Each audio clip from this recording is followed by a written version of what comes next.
بسم الله الرحمن الرحيم. إذا وقعت الواقعة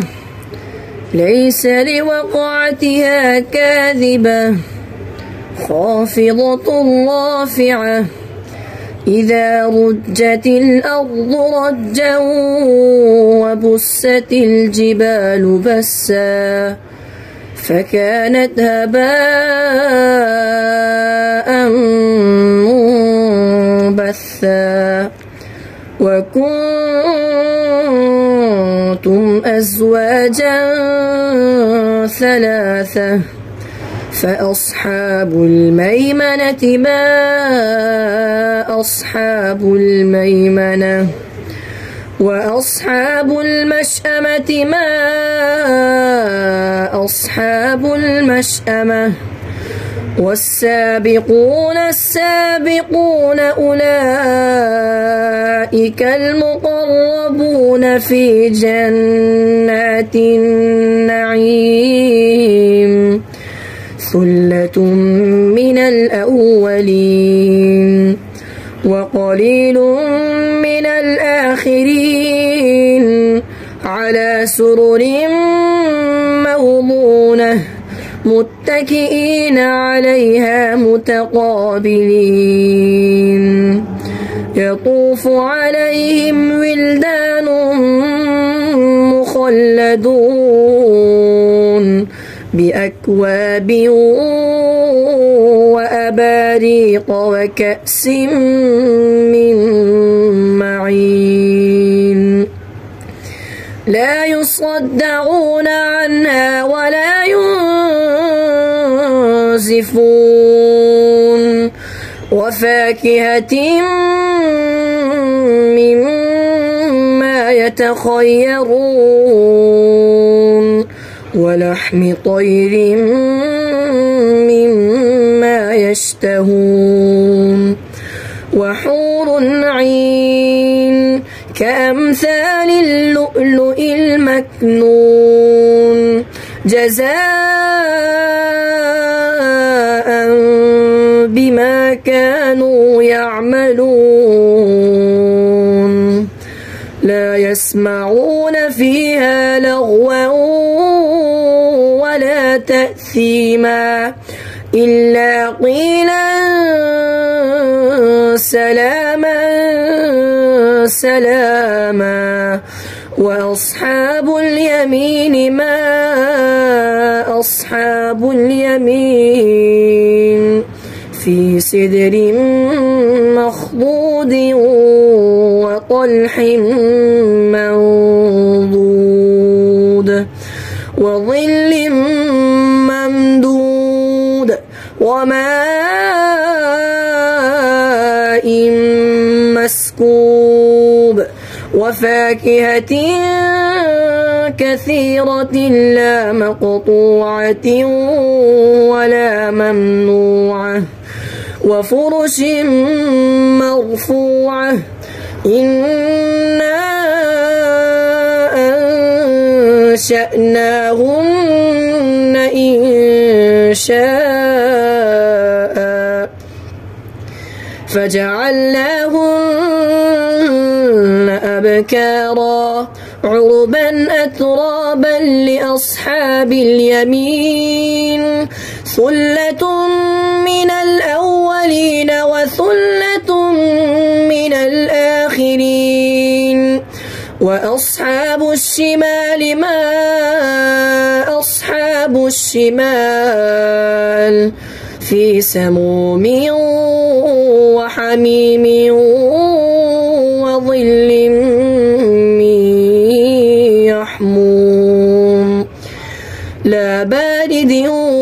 ولا كريم إنهم كانوا قبل ذلك مترفين وكانوا يصرون على الحنث العظيم وكانوا يقولون أإذا متنا وكنا ترابا وعظاما وعظاما أئنا لمبعوثون أو آباؤنا الأولون قل إن الأولين والآخرين لمجموعون إلى ميقات يوم معلوم ثم إنكم أيها الضالون المكذبون لآكلون من شجر من زقوم فمالئون منها البطون فشاربون عليه من الحميم فشاربون شرب الهيم هذا نزلهم يوم الدين نحن خلقناكم فلولا تصدقون أفرأيتم ما تمنون أأنتم تخلقونه أم نحن الخالقون نحن قدرنا بينكم الموت وما نحن بمسبوقين على أن نبدل أمثالكم وننشئكم فيما لا تعلمون ولقد علمتم النشأة الأولى فلولا تذكرون أفرأيتم ما تحرثون أأنتم تزرعونه أم نحن الزارعون لو نشاء لجعلناه حطاما فظلتم تفكهون إنا لمغرمون بل نحن محرومون أفرأيتم الماء الذي تشربون أأنتم أنزلتموه من المزن أم نحن المنزلون لو نشاء جعلناه أجاجا فلولا تشكرون أفرأيتم النار التي تورون أأنتم أنشأتم شجرتها أم نحن المنشئون نحن جعلناها تذكرة ومتاعا للمقوين فسبح باسم ربك العظيم فلا أقسم بمواقع النجوم وإنه لقسم لو تعلمون عظيم إنه لقرآن كريم في كتاب مكنون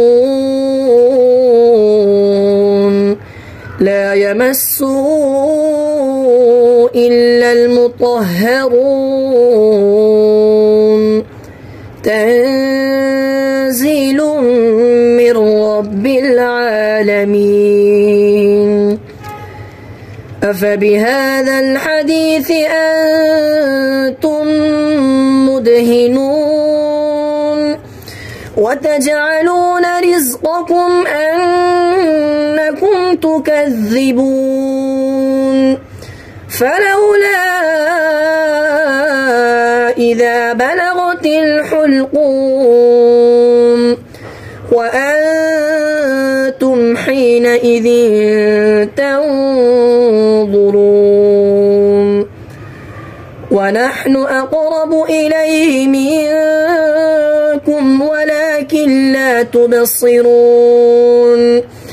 فلولا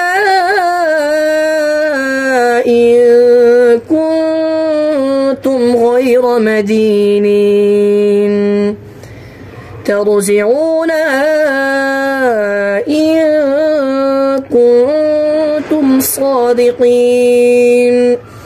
فأما إن كان من المقربين فروح وريحان وجنة نعيم وأما إن كان من أصحاب اليمين فسلام لك من أصحاب اليمين وأما إن كان من المكذبين الضالين فنزل من حميم وتصلية جحيم إن هذا لهو حق اليقين فسبح باسم ربك العظيم.